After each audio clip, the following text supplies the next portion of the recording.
जय श्री राम दर्शकों, आज सत्यमेधा एस्ट्रो रिसर्च में हम आपका स्वागत करते हैं। आज के इस लेक्चर की सीरीज़ में या आज के सत्यमेधा के डिवाइन लेक्चर सीरीज़ में आप देख सकते हैं हम जानेंगे राशियों के बारे में। सबसे बड़ी समस्या रहती है कि हमारी राशि क्या है। लेकिन अपने लेक्चर को शुरू करने से पहले सबसे पहले हम उन सभी अपने दर्शकों का, अपने सभी ऑडियंस का मैं धन्यवाद दूंगा जिन्होंने हमारे पिछले लेक्चर को या हमारे राशि एंड उनके बिहेवियर के जो हमारा सीरीज़ था उसको उन्होंने पसंद किया और उनको काफ़ी अच्छा एंजॉय किया, अच्छा लगा ना। आज के टॉपिक में जो हम डिस्कस करेंगे उसमें हम राशि के बारे में जानेंगे। राशि का मतलब कि हमारा जो मून साइन है हम कैसे उसको आइडेंटिफाई करेंगे। लग्न, राशि, इसमें अधिकतर कन्फ्यूजन रहता है। अपने लेक्चर से पर जाने से पहले हम अपने सभी उन दर्शकों से एक छोटा सा निवेदन करना चाहते हैं जो वास्तव में ज्योतिष को अच्छे तरीके से समझना चाहते हैं। समझना, सीखना दो अलग कड़ी होती है। सीखने की इस कड़ी में हम अपना एस्ट्रो लेक्चर सीरीज शुरू कर रहे हैं जिसमें राशि के बारे में हम आइडेंटिफाई करेंगे। एक क्वेश्चन होगा हाउ टू आइडेंटिफाई ऑफ राशि। राशि means zodiac sign, moon sign. उस मून साइन में हमारे आप देख सकते हैं हमने यहाँ पर सिक्स टाइप के या 6 टाइप के हमने कुंडली यहाँ पर लगा रखा है। उनमें मून की अलग अलग प्लेसमेंट है और आपको ये आइडेंटिफाई करना है कि व्यक्ति का अपीयरेंस कैसा होगा, फिजिक कैसा होगा और उसकी साइकोलॉजी कैसी होगी। जी हाँ, साइकोलॉजी से मतलब ये होता है कि व्यक्ति का बिहेवियर, मेंटल प्रेजेंस कैसा होगा। फिजिकल तो कैसा दिख रहा है ये महत्वपूर्ण नहीं है, लेकिन मेंटल अपीयरेंस कैसा है। मेंटल अपीयरेंस में हम मून को लेकर चलते हैं। ज्योतिष या एस्ट्रो डिवाइन में हम मून को कंसिडर करते हैं। तो सबसे पहले लेक्चर पर जाने से पहले हम आपसे निवेदन करना चाहेंगे, अगर आप इस लेक्चर पर या इस चैनल पर नए हैं तो आप इस लेक्चर को देखें। अगर आपको पसंद आता है यह लेक्चर, आपको अच्छा लगता है, आप लाइक करें। उस पर आपकी जो भी जिज्ञासा है उसको आप कमेंट करें। और अगर आपको यह चैनल अच्छा लगता है, हमारे और आने वाले वीडियो या फिर हमारे पिछली वीडियो को आप देख सकते हैं। पसंद आए तो चैनल को सब्सक्राइब भी कर सकते हैं। चले, आज के टॉपिक में हमने लिया है व्हाट इज मून साइन। पहले मैं आपको टॉपिक एक बार कंफर्म कर दूं। व्हाट इज मून साइन, यानी मून साइन क्या है, चंद्र राशि क्या होती है। दूसरा, zodiac belt. Zodiac belt means होता है कॉस्मिक रेज, जहां से जो तरंगे हैं, टोटल साइंटिफिक तरीके से जो तरंगे हैं वो किस तरीके से हमारे बिहेवियर, हमारे माइंड को ऑपरेट करती हैं या कंट्रोल करती हैं। Now the third thing is how to know moon sign, यानी हम उसको आइडेंटिफाई कैसे करेंगे, कैसे जानेंगे। कहीं ऐसा तो नहीं किसी ने बता दिया कि आपकी राशि जो है मेष है, एरीज है, लियो है, लिब्रा है, कैप्रिकॉर्न है और आप समझ लिए कि मेरा वही है। तो इससे हम आइडेंटिफाई करेंगे। थर्ड इंपॉर्टेंट, फोर्थ है हमारा different between lagna and moon sign. ये कॉन्सेप्ट में थोड़ी सी प्रॉब्लम रहती है लोगों में। जो लग्न होता है उसको वो मून साइन करते हैं या मून साइन को आप वो लग्न मानते हैं। ऐसा बिल्कुल नहीं है। लग्न कंप्लीटली योर फिजिक। ध्यान दें, लग्न मीन्स होता है it is your physique, while जो आपका मून साइन होता है it is your mind. So moon sign represent to the mind and लग्न means it's simple to your ascendant. It is your physic, it is your appearance, your body. So body and mind. Now, third, mind, body and psychology of the moon sign. Mind body का means है कि human या जो जातक है वो किस type से बिहेव करेगा। आई रिपीट, इन पर लग्न का भी इम्पैक्ट होता है, बट अगर और अन्य ग्रह हैं, अगर उन पर कोई ज़्यादा इम्पैक्ट नहीं है या फिर कहीं से वो उसको प्रभावित नहीं कर रहे हैं तो वो हम अपने एडवांस मॉडर्न प्रिडिक्टिव एस्ट्रोलॉजी में डील करेंगे, देखेंगे। Now third last is tips of the topic. इस बार की श्रृंखला हमने शुरू किया है कि जब लेक्चर हम एंड करेंगे तो उसमें कोई अच्छा आपको टिप देंगे जिसकी वजह से आप समझ सकते हैं। तो बने रहिए हमारे साथ इस लेक्चर में। सबसे पहले शुरू करते हैं what is moon sign. Moon sign, the placement of moon in 12 rashi means जोडियाक belt में देर इज अ 12 राशि and each rashi has the 30 degree of the zodiac belt. जोडियाक belt 360 degree है, अगर आप देखेंगे 360 डिग्री, तो ऐसे में 360 डिग्री में जो 30 डिग्री का पोर्शन होता है, 30 degree portion is called to the one zodiac sign, and there is a 12 zodiac sign, so means each rashi has 30 degree. अगर आप हिंदी में समझें तो एक राशि के अंश में 30 डिग्री आता है, 30 डिग्री, एक राशि 30 डिग्री की होती है। इस प्रकार पूरे जोडियाक में 12 राशि हुए और 12 3 is 36 यानी 360 डिग्री आप वहां से समझ सकते हैं। मून साइन में द प्लेसमेंट ऑफ मून, जहां पर मून की प्लेसमेंट हो, जहां पर मून हो। फॉर एग्जाम्पल एक उदाहरण देंगे आप, यहां पर चंद्रमा moon is place in the 4th राशि, मीन्स 4th राशि, who is the Lord of the 4th राशि, व्हाट इज 4th राशि, व्हाट इज हाउस। अगर आपको थोड़ा सा हाउस में कंफ्यूजन है या फिर हाउस में आपको थोड़े समझने में परेशानी हो रही है तो मैं आई बटन में आपको दे रहा हूं, आप वहां से हमारे जो हाउस का सीरीज है आप उसको देख सकते हैं कि हाउस में किस प्लेनेट के रहने से क्या इंपैक्ट होता है और हाउस को आप अच्छे तरीके से समझ सकते हैं, हाउस का क्या सिग्निफिकेंस होता है ना। तो जहां पर चंद्रमा रहता है, जिस राशि में रहता है उसे हम चंद्र राशि कहते हैं, जिस भी राशि में हो। आप जानते हैं एरीज से लेकर के और आपके पाइसेस तक 12 राशि होती है, यानी मेष से लेकर के मीन तक 12 राशियों में से चंद्रमा जिस भी राशि में उपस्थित होता है, बैठा होता है, उसी के अनुसार जातक का साइकोलॉजी सेट होता है, उसका बिहेवियर सेट होता है, उसके एटीट्यूड सेट होते हैं और उसकी पर्सनालिटी भी सेट होती है। मीन्स किस तरीके से उसका पर्सनालिटी होगा, कैसा होगा, सब चंद्रमा के ऊपर डिपेंड करता है। बिकॉज चंद्रमा मनसो जातः, यानी चंद्रमा जो है वो हमारे माइंड को, मूड को रिप्रेजेंट करता है ना। तो व्हाट इज मून साइन, चंद्रमा की उपस्थिति जिस भी राशि में होती है। यहां पर कर्क राशि में है, स्वयं अपनी ही राशि में, तो यहां पर जो मून साइन हुआ यानी जो चंद्र राशि हुई वो कर्क हुई, यानी जो व्यक्ति का माइंड होगा वह कर्कट की तरह होगा, कैंसर की तरह होगा, यानी एक जो हमारा चंद्रमा है जो कर्क है, कर्क की तरह उसका बिहेवियर होगा। अब वो हमारा राशियों के सीरीज जो हमारा पिछला वीडियो है आप देख सकते हैं, जिसमें हमने राशि, नेचर एंड पर्सनालिटी के बारे में बताया है, उसका भी लिंक यहाँ पर मैं आपको आई बटन में दे दूंगा, आप वहाँ से जाकर के विजिट कर सकते हैं, देख सकते हैं कि किस राशि के क्या गुण, दोष, लक्षण और उसका अपीयरेंस कैसा होता है ना। अगर इसमें हम ध्यान देंगे तो यह एक राशि जिसमें चंद्रमा दूसरी राशि में है, दूसरा मीन्स वृष राशि जिसको हम टॉरस कहते हैं। The placement of moon in Taurus, so इसको हम कहेंगे टॉरस राशि, यानी इस व्यक्ति का जो माइंड होगा वो टॉरसियन होगा, यानी वृष के जैसा होगा ना। अगर हम तीसरे में देखेंगे तो यहां पर चंद्रमा जेमिनाई में है, जेमिनाई मीन्स मिथुन राशि में, तो इस व्यक्ति का जो राशि होगा वो मिथुन होगा, चूंकि वह तीसरे में है ना। इसके बाद अगर यहां देखेंगे हम तो चंद्रमा कैप्रिकॉर्न में है, यानी 10वें राशि में है, तो इसलिए इस व्यक्ति का जो जन्म राशि हुआ वह आपका कैप्रिकॉर्न हुआ या मकर हुआ। अब व्यक्ति का जो माइंड सेट होगा, उसका जो साइकोलॉजी होगी वो टोटल कैप्रिकॉर्न जैसा होगा, मकर जैसा होगा। आप इसको डिनाई नहीं कर सकते, अगर व्यक्ति चल रहा है तो आप देखते ही पता कर लेंगे कि यह व्यक्ति कैप्रिकॉर्न है या नहीं है। जैसे उसके कुछ फिजिकल अपीयरेंस हैं, अगर उससे आप थोड़ा इंटरेक्ट कर रहे हैं, बातचीत कर रहे हैं, तो उसके वे ऑफ रिस्पॉन्स हैं कि कैसे रिस्पॉन्स कर रहा है। अगर कोई इवेंट दे रहे हैं, उसको टास्क दे रहे हैं, तो किस प्रकार वो रिएक्ट कर रहा है, यानी उसके रिएक्शन से, ठीक है, उसके फिजिकल अपीयरेंस से और प्लस उसके किस तरीके से आपको रिप्लाई कर रहा है, रिएक्ट कर रहा है, रिएक्शन कर रहा है, उससे आप उसकी राशि पता कर सकते हैं। मैं एक बार फिर से बोल रहा हूं, अगर आपको राशि का डिटेल समझना है, डिटेल जानना है, तो आप हमारे पिछले वीडियो को रेफर कर सकते हैं, उसमें हर एक राशि के बारे में हमने डिटेल से समझाया है। अगली कुंडली में आएंगे तो यहां पर चंद्रमा का जो प्लेसमेंट है वह है 7th राशि में है। 7th राशि मीन्स लिब्रा। तो here in this chart, birth chart, moon is place in 7th राशि।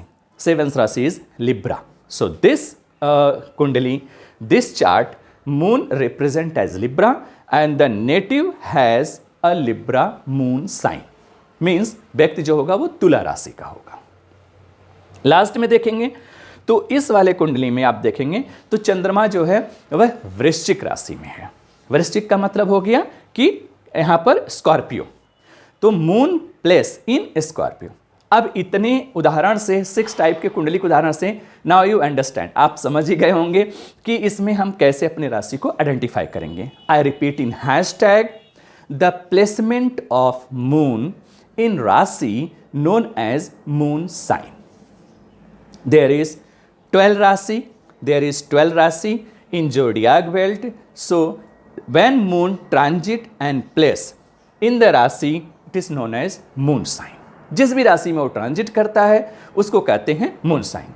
स्पीड मून का यहाँ पर बताना बहुत जरूरी है दर्शकों, because moon is very fast moving planet in astrology in जोडियाक belt. इसीलिए मून एक राशि में 2, सवा 2 या 2.5 दिन तक रहता है अकॉर्डिंग टू नक्षत्र ऑल्सो। ये हमारे नक्षत्र जो सीरीज है उसमें आप इसको देख सकते हैं, उसमें मैंने बहुत अच्छे से एक्सप्लेन किया हुआ है। Now come to the second point. अगर फिर भी आपको अगर डाउट है कि what's your sign, what's your moon sign, what is your lagna, तो आप हमें कमेंट बॉक्स में यहाँ पर नीचे दे सकते हैं।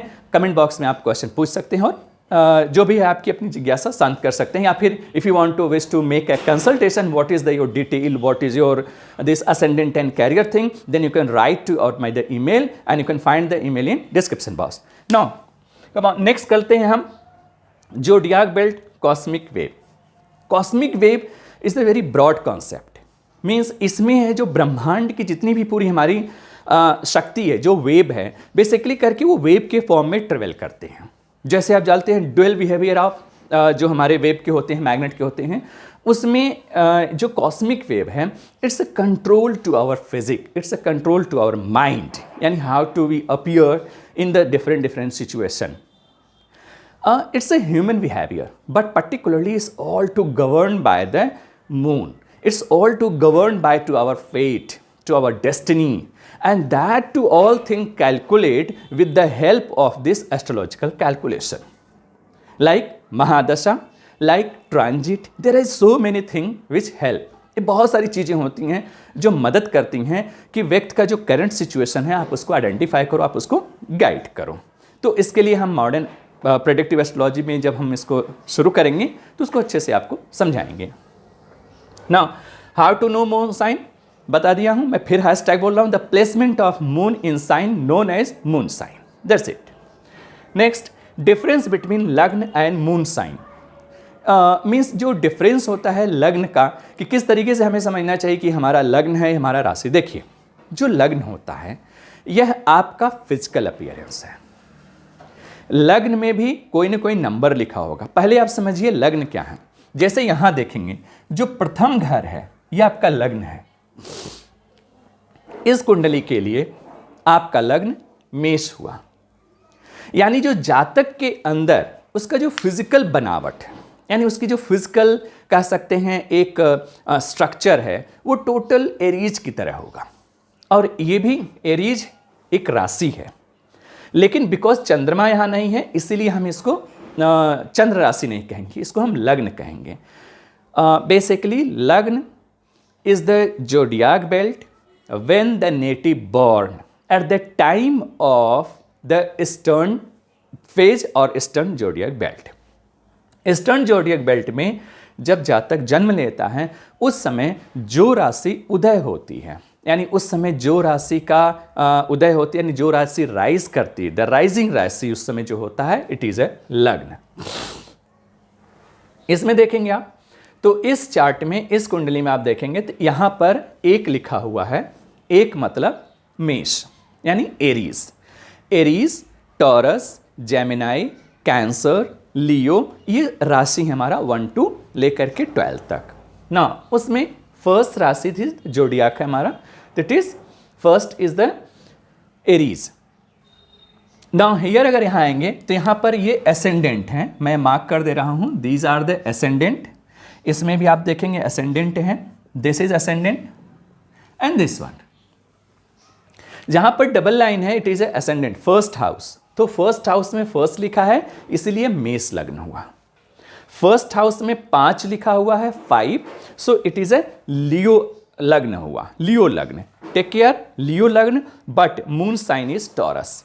लग्न and sign can be same and different both. तो यहां पर एरीज इज द लग्न and Cancer is a moon sign.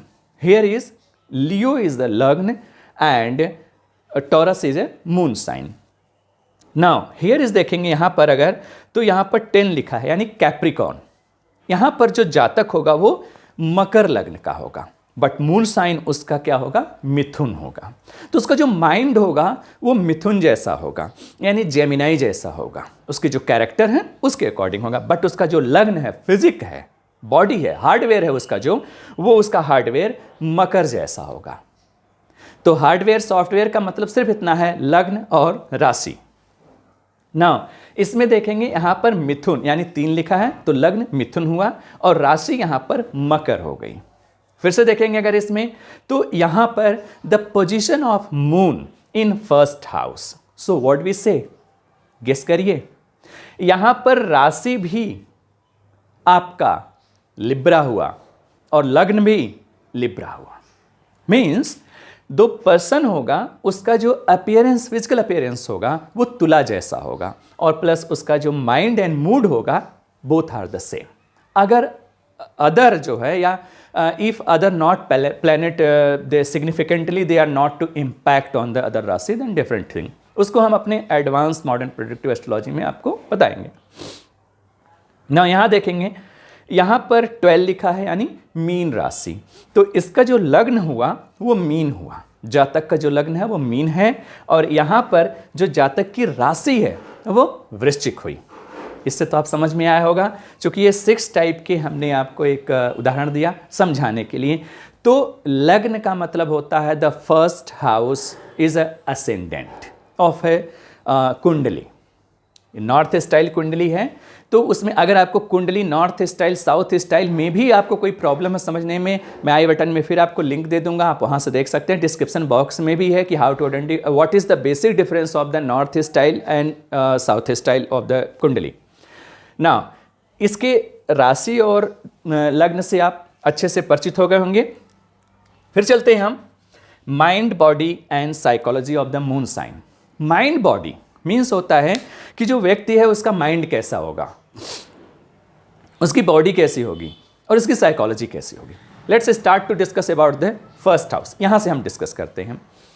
यहां पर हम देखेंगे चंद्रमा आपके चौथे घर में बैठा हुआ है, यानी the placement, position of the moon in 4th house. 4th house वैसे भी शुभ माना जाता है, घर के लिए जाना जाता है, मदरलैंड के लिए जाना जाता है. बॉडी में अगर हम देखें थोड़ा सा एडवांस मॉडर्न जो हमारा मेडिकल एस्ट्रोलॉजी है, उसमें ये चेस्ट का भी कारक होता है, यानी हमारा जो चेस्ट होता है उसके लिए भी, उसको भी ये रिस्पॉन्सिबल. अगर इसमें कोई अदर प्लैनेट कुछ इम्पैक्ट कर रहे हैं, कुछ उनमें चेंजिंग है, कुछ बैड इम्पैक्ट है, कुछ पाप ग्रह उससे पीड़ित ज़्यादा कर रहे हैं, यानी something is affliction is there, then ये जो पोर्शन है will be badly afflicted, will be badly shown in the personality. तो ना इसमें हो गया the position of moon in 4th house, in 4th rashi. तो चंद्रमा इस जातक के लिए शुभ हुआ. शुभ इसलिए क्योंकि चंद्रमा यहां पर अपनी ही राशि में है. अब कितने नक्षत्र में है, जो कि ऐसे में वो नक्षत्र में हो सकता है, पुष्य नक्षत्र में हो, ठीक है. तो यहां पर चंद्रमा की जो पोजीशन है, यहां पर 3 चीजें देखेंगे हम. पहला देखेंगे पोजीशन, पोजीशन में आ गया 4th हाउस. फिर देखेंगे नक्षत्र, किस नक्षत्र में है, यानी मून की डिग्री क्या है प्लेसमेंट के टाइम पर. और तीसरा सबसे चीज होता है इंपॉर्टेंट, उसकी राशि. तो राशि क्या है उसकी. तो इस तरीके से चंद्रमा यहां पर चौथे घर में आ गए, तो एक प्रकार का जो, और अपने राशि में आए हैं, मूल त्रिकोण राशि में आए हैं, तो चंद्रमा यहाँ पर निश्चित तौर पर मदर से रिलेटेड जो हैपेंड होगा, जो जातक होगा, अगर और कोई ग्रह उसको इम्पैक्ट नहीं कर रहे हैं, if other planet is not too badly afflicted for this chart, then we would say directly this native is very happy with his or her mother. यानी ये जो जातक है वो अपनी मदर से, चाहे वो जो भी है, स्त्री जातक है या फिर पुरुष है या फिर मेल फीमेल कुछ भी है, तो अपने उसके जो मदर है, मदर के साथ उसका जो रिलेशन होगा काफ़ी अच्छा होगा, in case other planet is not badly afflicted, अगर कुछ और अफेक्ट नहीं करते हैं तो। क्यों? चंद्रमा 4th में है, 4थे घर में है और कर्क राशि में है, तो चंद्रमा की जो स्ट्रेंथ है, एक जो बल है वो ज़्यादा है, इसलिए ज़्यादा बेनिफिशियल होगा। इसमें आएंगे, चंद्रमा जी बैठ गए हैं 10वें घर में। चंद्रमा का पोजीशन 10वें घर में कुछ हद तक बहुत अच्छा माना जाता है, बेसिकली प्रोफेशन को लेकर के, खासकर बिकॉज 10वां घर हमारा प्रोफेशन का होता है, हम डिसाइड करते हैं प्रोफेशन को। लेकिन चंद्रमा यहाँ उच्च के हो गए हैं, एक्सल्टेड। एक्सल्टेड का मतलब है कि मून प्लेस इन टॉरस, आपको पता है मून जो होता है वो टॉरस में यानी वृष राशि में उच्च का होता है। अब वृष राशि में उच्च का होता है, लेकिन पूरे वृष राशि में उच्च का नहीं होता। मैं फिर से बता दूं, 360 डिग्री जो है यहाँ पर, इसमें जो 30 डिग्री का है, ये 30 डिग्री, इस पूरे 30 डिग्री के पीरियड में जो मून है वो उच्च का नहीं होगा, एक्सल्टेड नहीं होगा, हाई डिग्री पर नहीं होगा। Why? Because according to astronomical calculation moon का जो पोजीशन है वो एक स्पेसिफिक डिग्री पर है। अगर आप ये चाहते हैं कि मून दूसरे राशि में है तो उच्च का हो गया, हमारे उच्च का फल देंगे, बिल्कुल नहीं। मून का जो पोजीशन है वह सेपरेट अगर राशि पर है, अगर आपको ये नहीं पता है किस राशि पर उच्च का होता है, किस राशि पर नीच का होता है, तो आप हमारे पिछले वीडियो को आप देख सकते हैं, उसमें हमने समझाया है कि कितने राशि पर कौन सा ग्रह उच्च का होता है और नीच का होता है, एक्सल्टेड एंड डेविलेशन होता है। उसका लिंक डिस्क्रिप्शन बॉक्स में देंगे, आप वहाँ से देख सकते हैं उसे ना। तो मून यहाँ उच्च का हो गए, 10वें घर में है। इस जातक के लिए भी यह काफ़ी अच्छा है, चूँकि मून इज़ एक्सल्टेड। कहा भी गया है कि जो प्लैनेट ज़्यादा एक्सल्टेड रहता है उसमें षडबल में ज़्यादा उसका अच्छा स्थान होता है, तो बहुत अच्छा प्रभाव करता है। आप इस कुंडली में देखेंगे तो इस मकर लग्न में चंद्रमा का पोजीशन जेमिनाई में है, मिथुन में है। तो मिथुन राशि हुई, फिर से मैं रिपीट कर रहा हूँ आपको, लेकिन मिथुन राशि के साथ में ये 6ठे घर में उपलब्ध है, यानी 6ठे घर में ये प्रेजेंट है, उपस्थित है। तो इसीलिए जातक को जो थोड़ा सा कन्फ्लिक्शन हो सकता है, थोड़ा सा सेल्फ आइडियाज़ कन्फ्लिक्शन हो सकते हैं, या फिर आप ये कह सकते हैं कि उसे थोड़ी सी प्रॉब्लम हो सकती है लोगों से। ऐसे जातक को थोड़ा मिल्क से ज़्यादा प्रॉब्लम होती है, या फिर मिल्क उनको बहुत ज़्यादा, बीमार भी अगर पड़ते हैं तो मिल्क की वजह से पड़ते हैं। थोड़ा सा लुब्रिकेशन में प्रॉब्लम होती है उनके, ज़्यादा से ज़्यादा करके होते हैं। अच्छा, ऐसे जातक की जो शत्रु होती हैं वो मोस्ट ऑफ हिडन होते हैं। अगर मून की प्लेसमेंट 6ठे घर में है, आप जो घर में चंद्रमा की जो प्रेजेंस होती है उसके अकॉर्डिंग उसके क्या बिहेवियर होते हैं, कैसे पर्सनालिटी होती है, वो भी मैंने इस पर वीडियो बना रखा है, मैं आई बटन में दे दूंगा, आप वहाँ से देख सकते हैं। चंद्रमा जो है, चंद्रमा की जो पोजीशन है 6th हाउस में, उसके कह सकते हैं हम ऐसा कि अननोन ज़्यादा एनिमी होते हैं। तो आप एक छोटे छोटे टिप्स हैं, अगर पोजीशन है, आप उस जातक को सिर्फ इतना बोल सकते हैं, नेटिव को इतना बोल सकते हैं कि यार आपके just you have to very unknown enemy, आपको पता नहीं होता लेकिन ऐसा आपके साथ एनिमी है, तो द पीपल से यस, या फिर वो ऐसा रिएक्ट कर सकता है आपको। ठीक है, ऐसे व्यक्ति जो डेबिट है, क्रेडिट, ठीक है ना, उसमें बहुत ही ज़्यादा शार्प नहीं होते हैं। ले लिए तो जल्दी चुका नहीं पाएंगे, ऋण अगर ले लिए जल्दी चुका नहीं पाते हैं, या फिर ऋण अगर जल्दी लेते हैं तो लेना नहीं चाहते हैं जल्दी। ठीक है, तो मून अगर 6 में, चूंकि 6ठा घर हमारा रोग रिपु ऋण का होता है, फिर बोल रहा हूँ, आप इसको पिछली वीडियो हमारे देख सकते हैं, उसमें बहुत अच्छे से मैंने समझा रखा है कि इसमें अगर प्लैनेट कोई आएगा तो कैसा इंपैक्ट करेगा ना। इसमें अगर आएंगे तो ये हमारा एक प्रकार का जेमिनाई है, जेमिनाई लग्न है। जेमिनाई लग्न में यहाँ पर जो चंद्रमा है उसकी प्लेसमेंट है 8वां घर। ठीक है, मकर का है, हो सकता है कि अगर वो 10-12 डिग्री का हो तो हो सकता है अपने श्रवण नक्षत्र में हो, यानी अपने ही नक्षत्र में जिसका मालिक खुद है। तो चंद्रमा यहाँ 8वें घर में, 8वें घर में चंद्रमा बहुत अच्छा फल देता है। अगर आप कुछ चीज़ें डिवाइन चीज़ें करना चाहते हैं, कुछ गोपनीय चीज़ें करते हैं, या फिर कुछ अगर ऐसे चीज़ें करते हैं जो बहुत ज़्यादा रिसर्च ओरिएंटेड होता है, तो उसमें moon place very important role ना। चंद्रमा अगर 8वें घर में हो तो ऐसे व्यक्ति की जो ससुराल होती है, ठीक है, और अगर वो प्रसन्न में हो तो जो ससुराल होती है उसकी काफ़ी अच्छी होती है, हेल्दी होती है, रिलेशन बहुत अच्छा होता है। इसके साथ साथ ससुराल के साथ में जो जनरली जो बुआ वगैरह होती हैं उनके साथ रिलेशन बहुत अच्छा होता है। आप एक ऐसा पॉइंट है जिसको आप पिन कर सकते हो, बता सकते हो, और जहाँ तक विल एग्री डेफिनेटली, क्योंकि ये चंद्रमा का कारक होता है कि अगर वो 8वें घर में हो।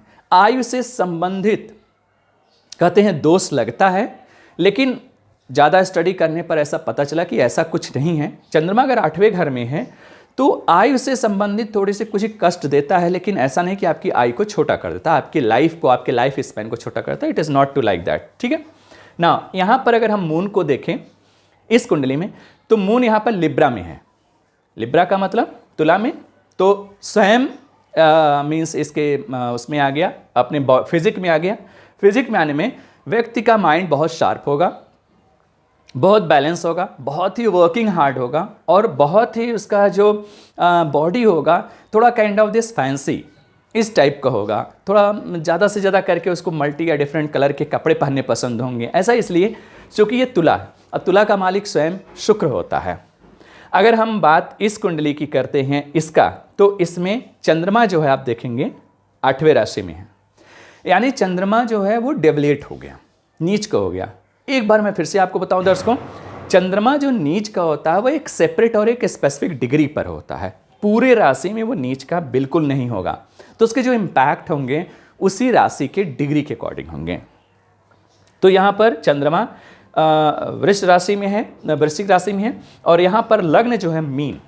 मीन लग्न का मतलब ये हो गया कि ये पाइसेस की तरह होंगे। तो इनका जो बनावट होगा, इनका जो चेहरा होगा, इनका जो शरीर होगा, टोटल एक मीन की तरह होगा, मछली की तरह होगा। और उसके जो कैरेक्टर या लक्षण हैं वो हमने मीन राशि का जो सिग्निफिकेंट है, यानी आपकी राशि और आपका चरित्र, आपकी राशि और आपकी पर्सनालिटी, हमने जो एक सीरीज शुरू किया था उसका लिंक मैं आई बटन में दे दूंगा, आप वहाँ से जाके देख सकते हैं कि कैसे इम्पैक्ट करता है और राशियों का क्या गुण व्यवहार होता है। लास्ट टॉपिक में हम बोलते हैं यहाँ पर कि tip of the topic. Lecture को एंड करते समय यहाँ पर मैं एक पॉइंट आपको बोलूँगा कि ये जो राशि के सीखने का कह सकते हैं स्टेप है या सीरीज है, it's very easy. You need to do only the 3 thing. First, just pick the point where moon is posited. Moon जहाँ पर रहता है उस जगह पर उसके पॉइंट को आप पिन करो। Now find the degree, at what degree moon travel at the time of birth, यानी जन्म के समय पर चंद्रमा जब ट्रेवल कर रहा था उस समय कितने डिग्री पर था। So you can find the नक्षत्र, यानी आप उससे नक्षत्र फाइंड कर सकते हैं। एंड फाइंडिंग ऑफ द नक्षत्र you will decode a lot of the thing about the native, यानी नेटिव के बारे में आप बहुत सारी चीज़ों को डिकोड कर सकते हैं, पता कर सकते हैं। तीसरा चीज, चंद्र राशि, चंद्र नक्षत्र के साथ में चंद्रमा की जो प्रेजेंस है, यानी बेसिकली उसके जो पोजीशन है, प्रेजेंस है, और उस पर कितने प्लैनेट का ऑस्पेक्ट है, यानी कितने प्लैनेट उसको देख रही हैं। तो जो ऑस्पेक्ट है इस पर भी मैंने एक सेपरेट वीडियो बनाया हुआ है स्पेशल करके पैक कॉन्सेप्ट पर। Position, aspect and conjunction. Position यानी जो प्लैनेट का पोजीशन हो जहाँ पर वो पोजिटेड है, ऑस्पेक्ट यानी जिसको वो देख रहा है, एंड कंजंक्शन यानी जिसके साथ ही वो बैठा हुआ है।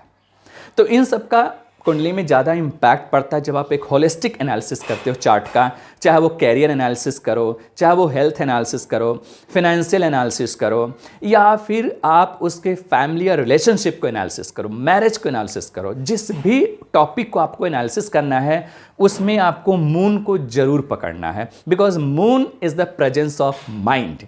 जब तक व्यक्ति लाइव नहीं होगा, जिंदा नहीं होगा, प्रेजेंस नहीं होगा, there is no means of the kundli. तो ये बहुत इंपॉर्टेंट चीज़ है।